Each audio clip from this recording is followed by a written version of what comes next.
Fort Hunt, Virginia. Winter, 1944.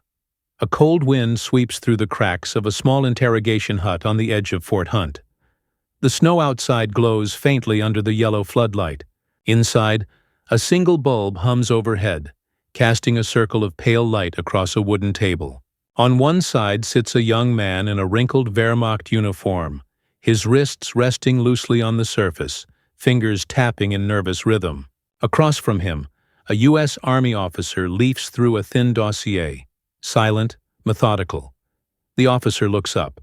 His accent is flawless German, his tone calm, precise, professional. The prisoner blinks, confused. How could an American speak like that? Then the officer's name tag catches his eye. Levy, a name he's seen before, though never this close, never in uniform. The air thickens. For a fleeting moment the prisoner's smirk fades. He realizes the man questioning him is Jewish. An American Jew, fluent in his mother tongue, wearing the uniform of the nation his Reich vowed to destroy. Outside, the wind rattles the door. Inside, two men, once divided by hate, now sit in the same silence, separated only by truth. The first question is simple. Where was your U-boat stationed? The prisoner hesitates. The war has crossed oceans and found him here. By late 1943, the war's tide had turned against Nazi Germany. In Europe, the Red Army pressed west through Ukraine, while in the Atlantic, Allied ships and aircraft cut deeper into the once invincible U-boat fleet. The Third Reich's aura of control had begun to fracture. In the chaos of retreat and surrender, tens of thousands of German soldiers and sailors found themselves captured, some plucked from shattered submarines, others rounded up after deserting hopeless fronts. The United States, now the industrial giant of the Allied coalition, faced an unexpected question. What to do with the flood of prisoners of war crossing the Atlantic? The solution was pragmatic and vast: bring them to America. Between 1942 and 1945, over 425,000 German POWs were shipped to the U.S. aboard Liberty ships and troop transports, guarded by young American soldiers scarcely older than the captives themselves. When they arrived, the prisoners entered a world entirely alien. Instead of ruins and ration cards, they found manicured fields, organized camps, and predictable meals. According to the 1929 Geneva Convention, POWs were entitled to decent food, shelter, and medical care. And the Americans, conscious of their international image and moral distinction from the Axis, followed those rules closely. For many prisoners, it was the first time in years they had eaten white bread or seen meat regularly served.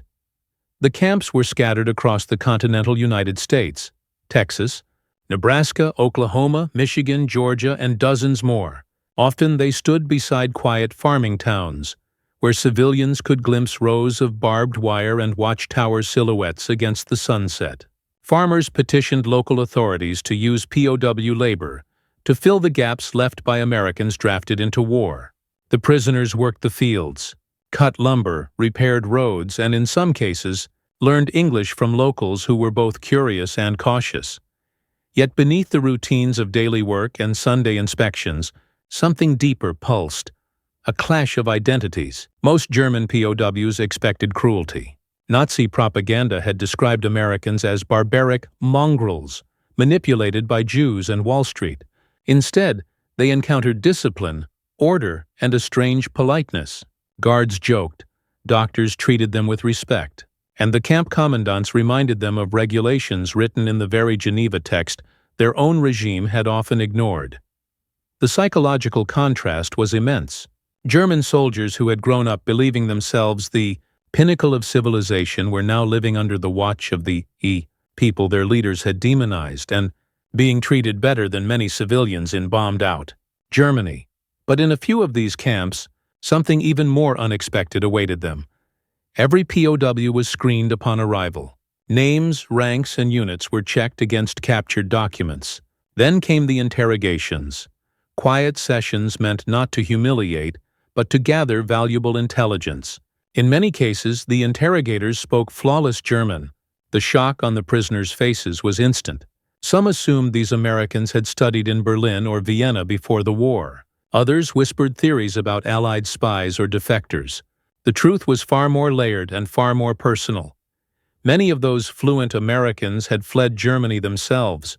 They were Jewish refugees, men who had lost family in Europe, rebuilt their lives in the U.S., and later volunteered to fight the ideology that had tried to erase them. Now, dressed in American uniforms, they sat across from captured Nazis, asking calm questions about troop movements, weapon designs, and chain-of-command reports. For the interrogators, professionalism was the armor that kept emotion at bay. Every word had to stay within the boundaries of military protocol. For the prisoners, however, it was a different kind of confrontation, a mirror held up to everything they had been taught. The camps became microcosms of a psychological war, propaganda against fact, arrogance against empathy. Some POWs softened, quietly admitting admiration for American order and fairness. Others hardened, doubling down on ideology. But whether defiant or subdued, almost all remembered the same moment. The day an American Jew spoke to them in perfect German, and the world's lines blurred. This convergence of captor and captive, law and memory, marked one of the war's most quietly powerful encounters. The story of these interrogations would soon extend beyond the fences of rural camps, reaching into the corridors of military intelligence and shaping the Allies' understanding of their enemy. The story of Jewish American interrogators began years before the first German POW stepped onto American soil. When Adolf Hitler came to power in 1933, tens of thousands of Jews fled Germany and Austria, seeking refuge wherever they could find safety. A significant number reached the United States, often arriving with broken families, lost property, and heavy accents, but also with valuable knowledge: the German language, its idioms, its military culture, and its psychology. As the U.S. entered the war after Pearl Harbor, military intelligence realized this knowledge could become a decisive weapon. In 1942, the U.S. Army established a secret training program at Camp Ritchie, Maryland. Officially called the Military Intelligence Training Center, it soon became known simply as Ritchie. There, nearly 9,000 men were trained in interrogation, document analysis, psychological warfare, and order of battle intelligence. Many of them were German-speaking refugees, often naturalized citizens or sons of immigrants, men who had once been stateless, now wearing the uniform of their adopted homeland. They were called the Ritchie Boys. At Ritchie, the curriculum went far beyond standard questioning. Trainees learned to analyze accents to pinpoint where a POW came from. They memorized Wehrmacht insignias, organizational charts, and map symbols. They studied German humor, slang, and body language. In mock exercises, instructors played the part of defiant Nazis, teaching future interrogators how to read arrogance as insecurity. Every lesson had one purpose: to extract truth without brutality. When these men were deployed to Europe, their skills were indispensable. But many were also assigned stateside, where high-value prisoners were held in secret installations such as Fort Hunt, Virginia, officially known only as P.O. Box 1142. It was here that captured U-boat officers, scientists, and technical specialists were quietly interrogated under strict secrecy. The name Fort Hunt appeared nowhere on public records. The methods were precise, psychological, and fully within the Geneva Convention. The interrogators relied on patience and intellect. They spoke softly, offered cigarettes, and used detailed knowledge to disarm their subjects. A captured submarine officer might be startled to hear the interrogator mention the exact model of Enigma machine he used, or quote a naval regulation by number. Sometimes, these clues hinted that the Americans knew far more than they actually did, leading the POW to talk freely in order to correct the record. For many German prisoners, the moment of realization was unforgettable. Some laughed nervously. Others stiffened in disbelief when their interrogator's accent betrayed roots in Munich or Vienna. One U-boat commander later recalled, "He knew my dialect, my regiment, even the songs we sang. It was impossible." Then I understood. He was a Jew. The irony was sharp. Men who had grown up hearing that Jews were subhuman now faced them as intellectual equals, or superiors, representing the enemy that was winning the war. Despite their personal histories, most Ritchie boys followed their orders with professional restraint. Their mission was not revenge, it was results. Their intelligence shortened battles, saved lives, and revealed details that Allied analysts used to predict German strategies. In some cases, they identified locations of secret weapons like the V-1 flying bombs and V-2 rockets, leading to precision strikes that disrupted Hitler's last hopes of technological victory. Meanwhile, across the continental United States, a broader network of German POW camps operated under the War Department's prisoner of war branch. Not all interrogators were refugees. Many were American-born, linguists or officers trained in Ritchie methods. But the presence of Jewish Americans in these roles added a human weight that few outside the camps ever knew. At the heart of this system lay a paradox: America, a nation that still battled anti-Semitism at home, entrusted many of its most sensitive intelligence tasks to Jewish soldiers. For them, the uniform carried double meaning, both duty to their country and quiet defiance of the hatred that had driven them from Europe. By late 1944, as the Allies advanced into Germany, the intelligence gathered from these POW interrogations began to shape strategic planning on a continental scale. From submarine tactics to Wehrmacht morale, every word extracted in those quiet rooms helped tighten the Allied grip on victory. And within those same walls, the personal confrontation between Jewish interrogator and German prisoner continued to play out, an intimate front line of the world's most devastating war. The questions were short, calm, professional. The answers, however, revealed far more than troop movements. They exposed the crumbling ideology behind them. Angle 1: Human Dimension. Duty over vengeance. For the Jewish American interrogators, the war was not only geopolitical, it was personal. Many had escaped the Reich in their teens, leaving behind parents or siblings who would never be seen again. Yet when the U.S. Army handed them the authority to question captured Nazis, the rule was absolute: professionalism above emotion. Every question had to serve military intelligence, not retribution.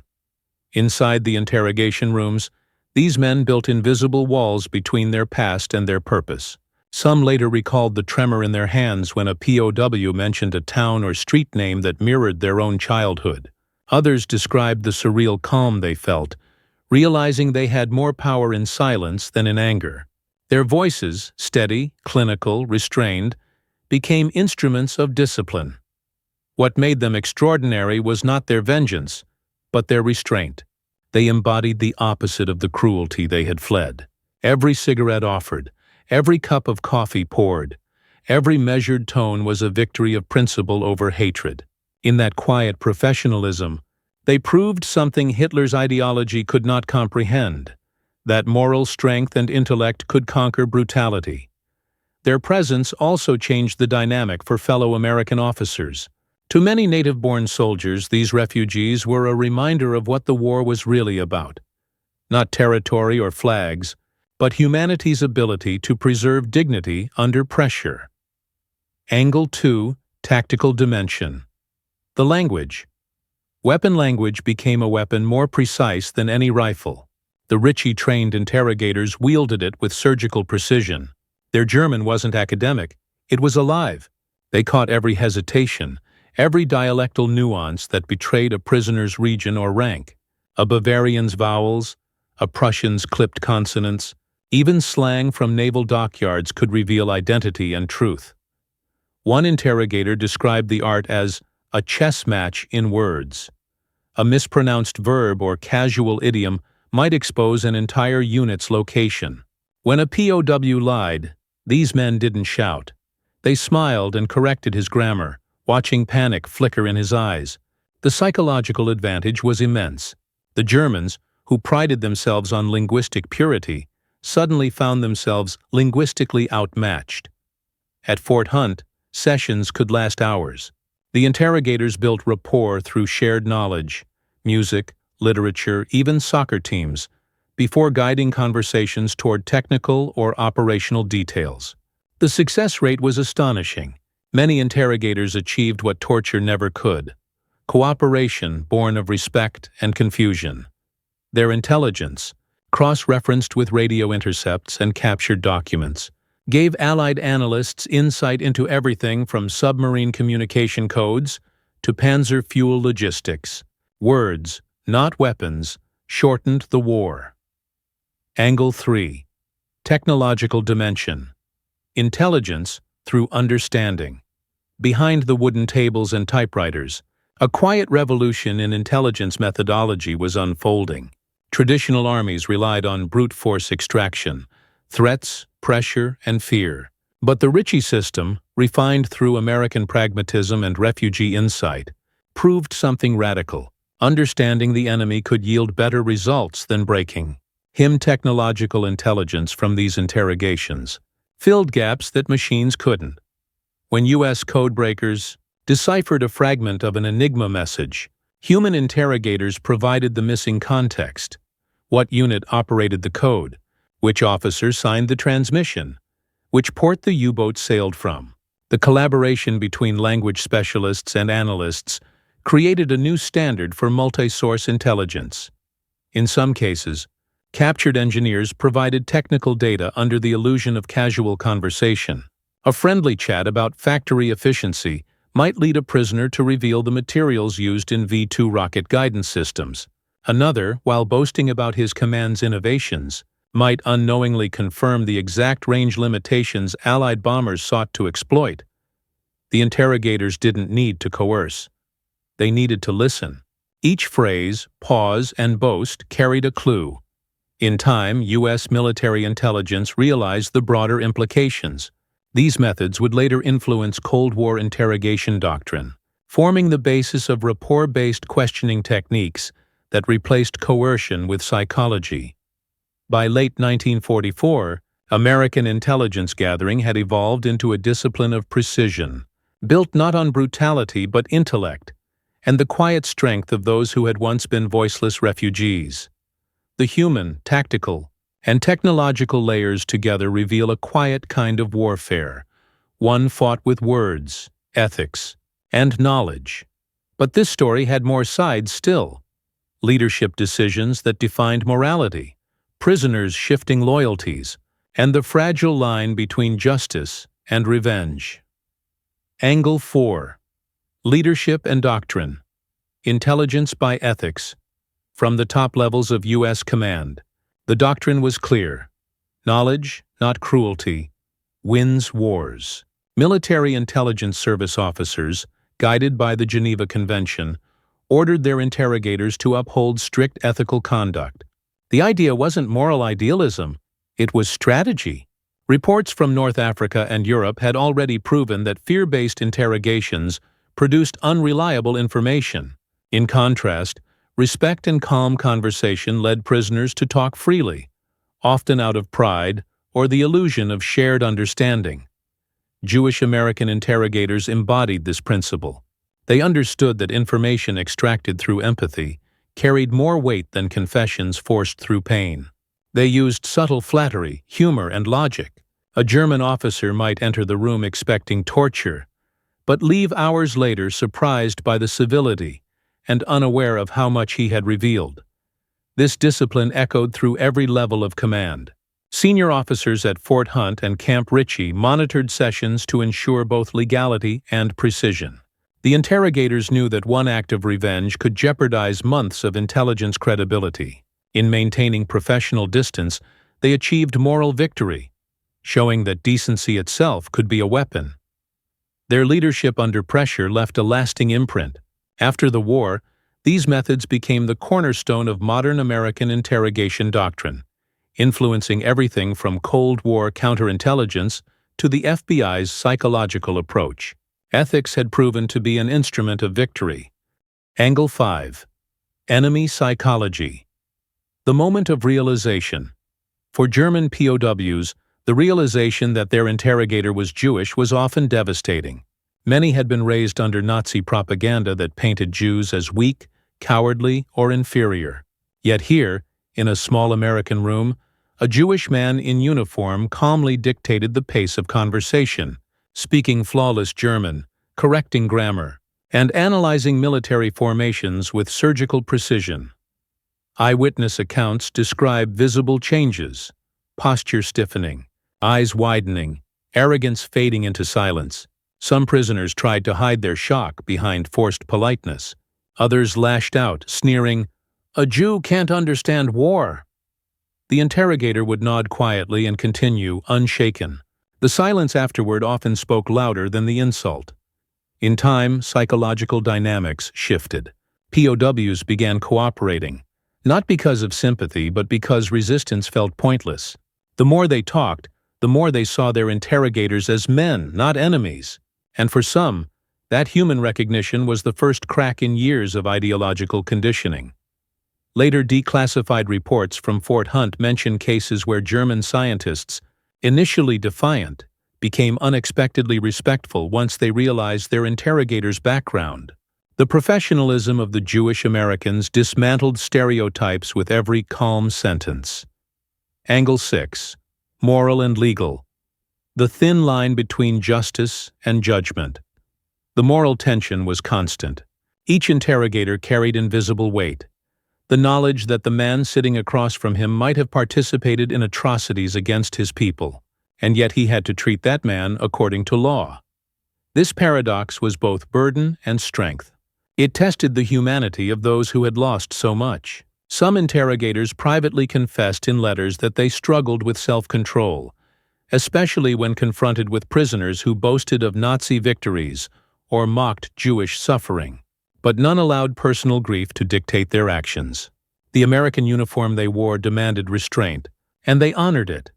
The U.S. Army's Judge Advocate General's office oversaw interrogation standards carefully, ensuring compliance with international law. The interrogators' adherence to these principles became one of the moral triumphs of the war, proving that justice need not mirror cruelty to be effective. Their choices also carried symbolic power. In those small rooms, the roles of oppressor and victim were inverted, but without vengeance. Justice was served through intellect, not retribution. The interrogator's calm gaze became a quiet statement. The world you tried to destroy still exists, and it is stronger than ever. Across these angles, human, tactical, technological, doctrinal, psychological, and moral, a pattern emerges. The interrogations were not battles of violence, but of identity, ethics, and endurance. And soon, the story reached its turning point, the moment when words translated into victories on real battlefields, and intelligence gathered from these quiet encounters began reshaping the war itself. By late 1944, the war had entered its most critical stage. Germany was fighting on multiple collapsing fronts, yet its military machine still possessed hidden strengths: advanced weapon programs, elusive U-boat networks, and secret command structures buried deep within the Reich. What the Allies needed most was information, and it was in those quiet interrogation rooms in America that some of the war's most vital intelligence breakthroughs occurred. Inside Fort Hunt, the interrogators' days began before dawn. Cigarette smoke drifted above rows of desks covered with intercepted documents, maps, and fragments of coded messages. Each morning, teams compiled fresh transcripts of POW interviews. No shouting, no coercion, only patient repetition and calculated conversation. The aim was simple: let the prisoners talk themselves into revelation. One winter morning, a captured U-boat officer was brought into the chamber. He was tall, stoic, and convinced he knew how to resist questioning. Across the table sat Lieutenant Frederick Mayer, a German-born Jew from Freiburg who had fled the Reich in 1938. Mayer spoke slowly, precisely, his accent indistinguishable from the prisoner's own. Within minutes, he referenced technical jargon that only a seasoned submariner could know. The officer's eyes narrowed. Mayer mentioned the U-boat's base at Lorient, France. He then casually asked about the malfunctioning Type 1 C-40 compressor systems. It was a bluff, but it worked. The officer instinctively corrected him. Not IXC-40, IXC-42. In that single correction, he had confirmed the model, the operational base, and a key vulnerability. Mayer wrote it down without a word. That detail, passed to naval intelligence, helped refine Allied counter-submarine tactics in the Atlantic. Scenes like this unfolded dozens of times each week. Some interrogators, such as Hans Haber and Guy Stern, documented cases where prisoners offered valuable data simply to impress the Americans with their technical skill. Others cooperated because they sensed that Germany's defeat was inevitable and hoped that information might earn them leniency later. At P.O. Box 1142, high-value prisoners included captured scientists and engineers linked to the V-weapons program. Among them were men who had worked at Peenemünde, the coastal testing ground where the V-1 and V-2 rockets were conceived. These individuals arrived in secrecy, their names erased from official prisoner lists. They were fed well, treated with respect, and subtly drawn into technical discussion. The interrogator's weapon was conversation. "Tell me," one might begin, "how did the vibration affect the gyroscopic alignment in the early trials?" Few prisoners could resist the temptation to boast. They would explain how they overcame the flaws, sketching rough diagrams on scrap paper.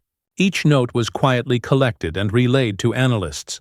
Within weeks, Allied bombers targeted Peenemünde and its successor facilities more effectively, disrupting the missile program before it reached full scale. For the Jewish interrogators, these victories carried quiet personal meaning. Every accurate map, every intercepted code, every cooperative prisoner represented one more blow against the regime that had murdered their families. Yet they never allowed emotion to cloud procedure. Reports from the time described their conduct as impeccably professional. The prisoners noticed. Some even requested the same interrogators again, preferring them over others for their intelligence and fairness. The strategic value of this work was immense. Information gathered from POWs filled intelligence gaps between aerial reconnaissance and code-breaking. When Allied convoys faced renewed submarine threats off the U.S. coast in early 1945, data derived from these interrogations provided updated patrol patterns, enabling Navy commanders to reroute ships and minimize losses. The transformation was complete. Words spoken in a small American room could now alter the course of battles thousands of miles away. But beneath every successful interrogation lay an unspoken tension. Many of the Jewish officers knew that while they fought for truth, their own families were still trapped or already gone in Europe. They had to carry that knowledge quietly, channeling grief into focus. A few kept photographs tucked behind their notebooks, glimpsed only when the lights dimmed after long shifts. Outside the barbed wire fences of the POW camps, America remained largely unaware of what was happening inside. The public saw the prisoners as harmless laborers or captured soldiers waiting for the war's end. Only a handful of senior officers knew that beneath the calm surface, some of the war's most decisive intelligence was being harvested from ordinary conversations. The war's turning point was not always measured in explosions or troop movements. Sometimes it was measured in pauses, between a question and an answer, between disbelief and confession. And in one of those pauses, across a table in Virginia, a prisoner finally whispered what the Allies needed to know most. By the spring of 1945, the intelligence gathered from German POWs inside the United States had reached a scale no one in the War Department had imagined. What began as scattered interrogations of captured officers had evolved into a coordinated web of information flow between the War Office, Naval Intelligence, the OSS, and the Army Air Forces. At the center of it all stood the quiet efficiency of Fort Hunt, where Jewish American linguists worked tirelessly, their pencils scratching out details that would ripple through the final months of the war. Each success built upon the last. Reports compiled from POW testimonies revealed hidden submarine pens, ammunition storage depots, and even the production capacities of factories deep within the Reich. The Ritchie-trained interrogators had learned to recognize patterns, phrases repeated by different prisoners that, when cross-referenced, revealed troop movements or logistical weaknesses. What made these reports so valuable wasn't their quantity, but their precision. Every sentence written by an interrogator like Mayer, Stern, or Levy could be traced to measurable results on the battlefield.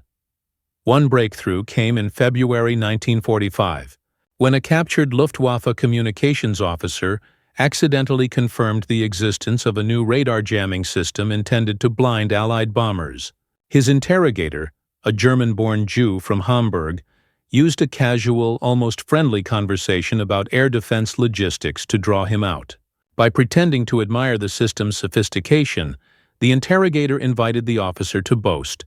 Within an hour, Allied scientists had enough information to begin countermeasures. The British Royal Air Force later reported improved bombing accuracy against German cities as a result. In another case, a defiant SS officer refused to cooperate for days. He mocked the interrogators, calling them traitors to their blood. The man questioning him, Sergeant Walter Reedman, quietly handed him a cup of coffee and said nothing.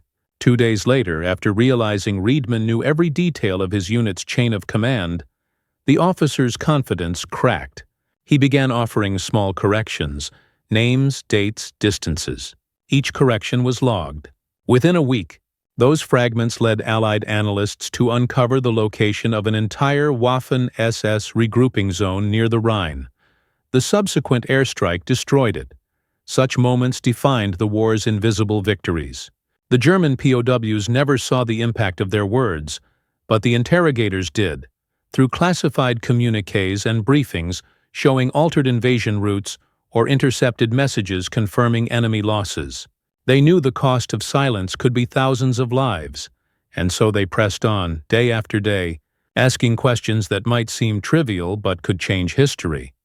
For the interrogators, the personal climax was both moral and emotional. Each successful session reinforced a deeper truth: that intellect and restraint had accomplished what cruelty could not. They were dismantling the Nazi war machine using the very tools their enemy had dismissed: reason, empathy, and knowledge.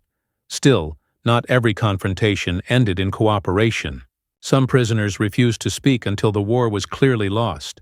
But by then, the balance of power had already shifted. The collapse of the German front made silence irrelevant. Allied forces were advancing faster than prisoners could deny. Interrogators no longer sought confessions. They sought confirmation. In the final months, Fort Hunt's intelligence summaries became vital components of Allied post-war planning. They guided the hunt for Nazi scientists, the recovery of secret archives, and the early outlines of what would become Operation Paperclip. The Jewish interrogators found themselves at a crossroads. Men who had once been exiles now sat in rooms deciding which of Germany's brightest engineers would work for America's future. The irony was inescapable. Across those tables, the power dynamic of the world had inverted. A refugee from Vienna, stripped of citizenship a decade earlier, could now determine the fate of a captured German scientist once celebrated by the Reich. But even in those moments of quiet reversal, the interrogators followed the same rule that had guided them from the start: justice, not vengeance. Reports from 1945 show that nearly every major U.S. intelligence agency credited Fort Hunt's operations with shortening the war and saving Allied lives. Navy officials estimated that U-boat losses increased dramatically after mid-1944 due to intelligence derived directly from POW statements. The Army Air Forces cited similar results in targeting efficiency. And yet, when the war ended, none of this appeared in newspapers. The interrogators' work remained classified for decades. No parades, no medals, no recognition, just silence. The men returned to civilian life, often resuming ordinary careers as teachers, lawyers, engineers. They carried with them the quiet knowledge that they had helped win the war not with weapons, but with words. For the German POWs, the climax came in an unexpected form. When they were finally repatriated, many spoke of their shock at having been treated humanely, especially by those they had been taught to hate. Some admitted that the experience permanently changed how they saw the world. In those final months of 1945, as Germany burned and surrendered, the interrogators at Fort Hunt packed up their files. The lights in the huts dimmed one last time. On the desks lay thousands of pages, evidence that truth, spoken freely or accidentally, could alter the course of a global war. Their work was done. But the story of what they achieved, and who they were, was only beginning to surface. When Germany finally surrendered in May 1945, the guns fell silent. But the work of the interrogators did not. The war might have ended in Europe, yet the world they helped reshape was only beginning to emerge. Fort Hunt's huts remained active for months afterward, their walls still humming with the residue of classified reports and the low buzz of conversations that had decided the fates of nations. The flood of new prisoners, scientists, engineers, and officers from shattered German commands brought with it one last surge of intelligence. Jewish American interrogators were now questioning men who had once been untouchable. Senior officers from the Abwehr, technicians from the Peenemünde V-weapons program, and even members of the SS research divisions. The irony deepened with every new arrival. Many of these captives had spent years serving the machinery of genocide. Now they were forced to speak, calmly and lawfully, to the very people their regime had tried to annihilate. The tone of the interrogations shifted. They were no longer about tactical battles or submarine routes. Now, the goal was to map the entire infrastructure of the Third Reich, its industrial web, its intelligence networks, its technological experiments. Every piece of information was crucial to the Allies' new mission, preventing another war. For the Jewish interrogators, this was both closure and burden. They had lived to see the regime collapse, but at a cost too vast to measure. Some received word of relatives confirmed dead in concentration camps. Others learned that their childhood neighborhoods had been erased from the map. Yet, even in the face of that grief, they continued their work with the same precision and restraint that had defined them throughout the war. The atmosphere in the camps changed as well. With defeat undeniable, many German POWs began cooperating more openly. Their arrogance gave way to fatigue, curiosity, and, at times, remorse. Some expressed bewilderment at how well they had been treated in captivity compared to the horrors they had witnessed under their own regime. Others admitted that their preconceptions about Jews and about America had been shattered. One German naval officer later told a Red Cross interviewer, "We were prisoners, but they treated us as men. I could not understand it. It made me question everything I believed." Statements like this were rare during the war but became increasingly common in its aftermath. Meanwhile, Fort Hunt's results reached the highest levels of command. Intelligence summaries contributed to post-war tribunals, occupation planning, and the reconstruction of Germany's scientific assets. Declassified decades later, these documents revealed the scale of what the Jewish American interrogators had accomplished, how they had quietly shaped the transition from war to peace through discipline and intellect. Their work also influenced the emerging field of psychological intelligence. Analysts studying their methods realized that humane treatment produced not only more accurate results, but also deeper behavioral insights. This understanding would later form the basis of Cold War interrogation and counterintelligence doctrine, marking one of the few direct legacies of the Fort Hunt operations. And yet, when the camp finally shut down, the men simply returned home. There were no medals, no speeches, no official acknowledgement. Everything they had done remained buried under layers of secrecy. For decades, their names never appeared in history books. They had defeated Nazism not by matching its cruelty, but by proving that reason and law were stronger. And in that quiet victory lay the true meaning of their service. But history's memory is slow. The files would remain classified until the 1990s, when the world would finally learn how these refugees in American uniforms helped turn interrogation into a science, and humanity into a weapon of truth. As the last German prisoners boarded ships bound for Europe in 1946, the barbed wire fences of America's POW camps came down. What remained were ghostly outlines on the earth, rectangles of flattened grass, faint paths leading nowhere, and a silence that belied the secrets once spoken within those walls. For the Jewish American interrogators, the war had ended, but their inner battles lingered. Some stayed in uniform, serving in the early stages of post-war occupation. Others returned to civilian life, blending quietly into towns and cities that would never know what they had done. Their military files were sealed. Even their families were told little beyond intelligence work. The U.S. government wanted the methods used at Fort Hunt and Camp Ritchie to remain classified, both for national security and because of the dawning Cold War. Still, the psychological toll endured.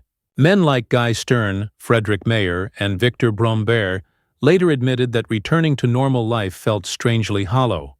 They had spent years reading the enemy's mind, outthinking men who once ruled Europe, and then suddenly they were civilians again, their achievements unspoken. Mayer took odd jobs before working with U.S. intelligence in occupied Germany. Brombert became a literature professor. Stern entered academia and spent decades quietly teaching, long before his past as a Ritchie boy was publicly recognized. Yet their legacy didn't fade. The Army's Interrogation Control Section, which evolved from their wartime methods, became the model for humane questioning practices in the Korean and early Vietnam eras. The same principles, respect, empathy, analytical listening, filtered into law enforcement and intelligence circles worldwide. The Ritchie Boys had created a blueprint for extracting truth without cruelty. Meanwhile, the German POWs they once questioned returned home to a broken country. Many spoke of their time in America with disbelief. They told families how they were fed, clothed, and spoken to with fairness, sometimes by Jewish soldiers. For some, that contradiction lingered as an unbearable reminder of what their nation had destroyed. A few even corresponded with their former interrogators years later, exchanging brief, polite letters that bridged a divide once thought impossible. When the Nuremberg trials began in 1945, several interrogators were reassigned to assist with document translation and analysis. They read through evidence of atrocities that confirmed the loss of entire families, yet continued to work with composure. Their professionalism in the face of unimaginable grief impressed Allied legal teams. One British observer described them as men whose calmness gave justice its strength. By the early 1950s, their contributions had already influenced the next generation of intelligence officers. The OSS had transformed into the CIA, and many of its founding members studied the Fort Hunt reports to understand how cultural literacy and language mastery could surpass brute force. The lesson was clear. Power lay not in domination, but in understanding. Public recognition, however, came only decades later. In 2006, surviving members of the Ritchie Boys were formally honored by the U.S. Army for their service. By then, many had passed away. Those who remained spoke humbly of their role, often downplaying heroism. "We just did what had to be done," one veteran said. "We fought with our minds instead of our fists." The files declassified in the 1990s painted the full picture. How a group of refugees, armed only with intelligence and discipline, had extracted some of the most important wartime secrets of the 20th century. Their story reshaped the understanding of what victory can mean. And through it all, one truth endures. They did not defeat hate with hate. They faced their former oppressors, not with vengeance, but with questions, and the answers they gathered helped end a global tyranny. The war ended in ruins, but from its ashes rose a lesson that still echoes through every modern interrogation room. Humanity, even when scarred, remains the most powerful weapon of all. In the grand sweep of World War II, the battles at Fort Hunt and Camp Ritchie never appeared on maps. No cannons thundered, no medals were pinned, and no monuments rose above their fields. Yet what happened inside those rooms, under flickering bulbs, between measured words, was as decisive as any victory won with bullets. The Jewish American interrogators embodied a paradox of war. Men who had fled persecution became the guardians of law. Victims of hate became its most disciplined opponents. In silence, they redefined what it meant to win. Their triumph was not the humiliation of the enemy, but the preservation of moral clarity amid total darkness. They proved that intellect, restraint, and humanity could achieve what brutality could not. Each interrogation was an act of quiet defiance. a message to the ideology that had cast them out. You failed to destroy us. We have returned, not in vengeance, but in truth. That truth, extracted with empathy and precision, helped end one of history's darkest chapters. The story of these men reminds us that wars are not only fought with weapons, but with values. The laws upheld in interrogation rooms were the same principles that later rebuilt a shattered Europe. Their legacy survives in the standards of modern intelligence work, in the belief that justice and compassion can coexist, even in conflict. When the last surviving Ritchie Boys and Fort Hunt veterans spoke in their final years, they did not talk about power or revenge. They spoke about duty, about believing that knowledge was stronger than hate, about using words, not fists, to defend the idea of civilization itself. In the stillness of those interrogation huts, far from the front lines, a different kind of victory was written, one that didn't conquer cities or nations, but reclaimed something greater, the dignity of humankind.